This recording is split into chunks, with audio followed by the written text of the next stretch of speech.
Anybody want to get a slice? Because the Caboose merch is available. You can still pre-order it while you have time left. The link's in the description box below. We got shirts and we got crew necks. Monday is the last day to get your hands on the merch, and then it'll be gone forever. So get it while you can. CabooseMerch.store, links in the description. Hey, what's up, you guys? It's Caboose bringing you another Marvel's Midnight Suns video. And today what I got for you guys here is going to be my full review for the game. I've now put a lot more hours into it, and I've got a very different opinion than I did when I made my hands-on impressions video. But before we jump into all that, if you're looking forward to Marvel's Midnight Suns, it comes out tomorrow. If you can't wait to get your hands on it, well then scroll down right now, hit that thumbs up button, share your excitement with me, and let's get this video here to 1,500 likes for the Midnight Suns hype. And with that being said, well, let's jump into this. Listen, I had a lot to say in my hands-on impressions for Midnight Suns, mainly stating that I wasn't the biggest fan of the game. And there is still a few things that I wasn't really engaged with when I put several more hours into it. But as a whole, I have to admit that I was wrong about a lot of the negatives that I initially had for this game. I mean, mainly, I need to praise this game's gameplay. Midnight Suns is actually a blast to play once you start to fully grasp all the game's mechanics and everything that's in play when you jump into a mission. You'll need to pay attention to things like who the enemies are targeting, what to do with the 3 cards you can play on each turn, how to utilize quick attacks to immediately take out an enemy and get a card refunded. Then you have the environmental attacks and how much heroism those cost, how to increase your heroism to use some more powerful cards in your deck.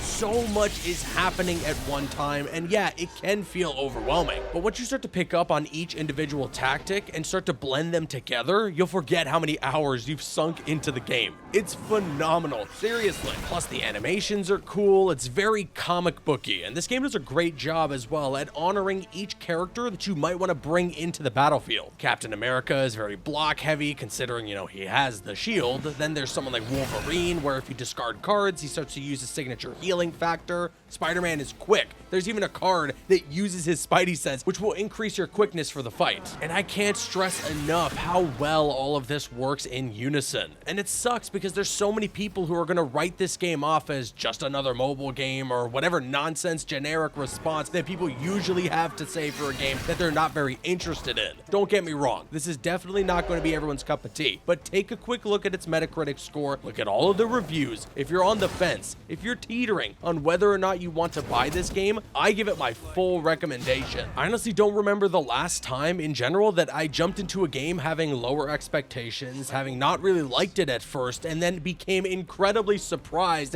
and started to love it. It's actually kind of refreshing to have a game surprise you the way that Midnight Suns surprised me. It felt nice to be jumping into a game where I wasn't really sure about it, and then as I continued to understand what the game was going for, and I continued to understand all of its mechanics, everything really started to come together in all the best ways. Now, that's not to say that there aren't any negatives at all. Marvel's Midnight Suns has definitely got some problems. Like I said in my hands-on impressions video, the stuff in the Abbey is quite a chore to get through. I don't find much enjoyment out of exploring the grounds of your hub world, and there's a lot of busy work whenever you complete a mission. Included in this is upgrading your abilities, buying new workspaces for the team to help offer additional rewards, and a ton more that, to be frank, isn't very interesting. The relationship building aspect can sometimes be interesting, mainly depending on how much you like the character that you're interacting with, but it overall is just another thing that you have to do in order to get a few bonuses when you jump back into a fight. Although I can listen to Steve Blum's Wolverine for hours on end and never be bored. That dude's voice is unreal. The Hunter is also something that still doesn't work much for me. I did like the customization and the alternate suits that the character has. Overall, in terms of presentation, the character looks cool. But again, when I play a Marvel game, I want to play as the Marvel heroes, not some character that I got to create. Hunter just doesn't have that Marvel hero magic that pretty much the entire cast surrounding you does. I get excited when I see Wolverine being introduced into the game. I get excited when I see Spider-Man facing off against Venom. I don't get much excited when I have to focus on the Hunter doing the Hunter things. It's not to say that Hunter isn't super fun to play as when you're in combat. The gameplay for the character is quite a bit of fun in all honesty, and then once you start to learn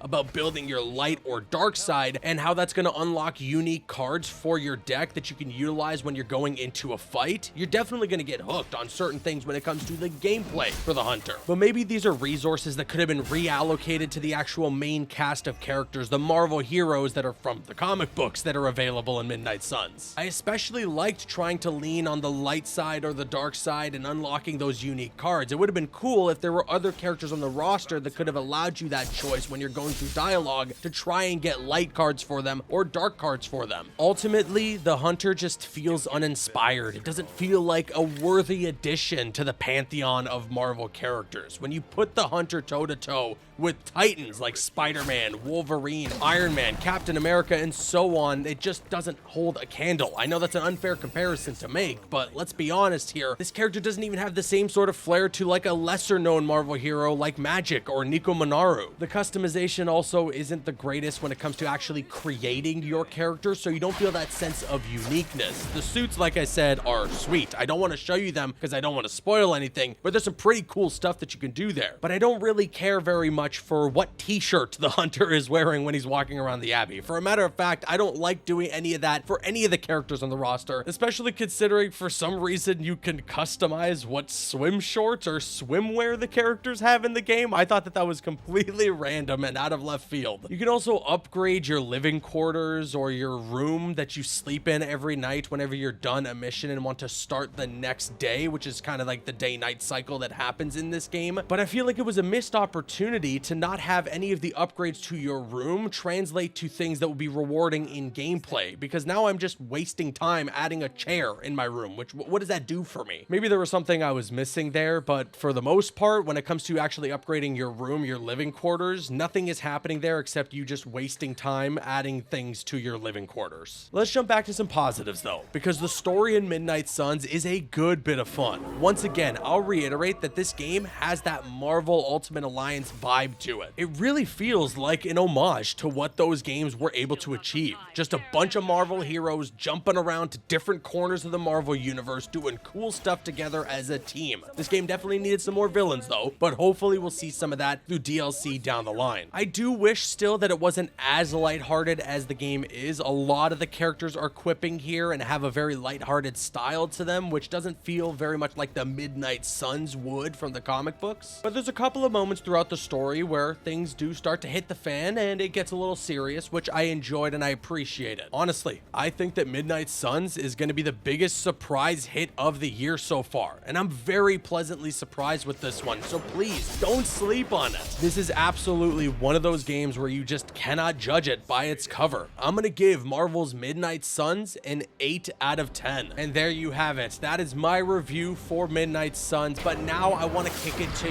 you guys. Sound off with your thoughts in the comment section below. What did you think about my review? What do you think about the game as a whole? Were you on the fence? Has this convinced you one way or another? I want to hear what you guys have to say in the comments. Please keep it civil. If you enjoyed the review, please hit that thumbs up button. It would show your support and I would really appreciate it. I've been Caboose, and I'll see you guys later.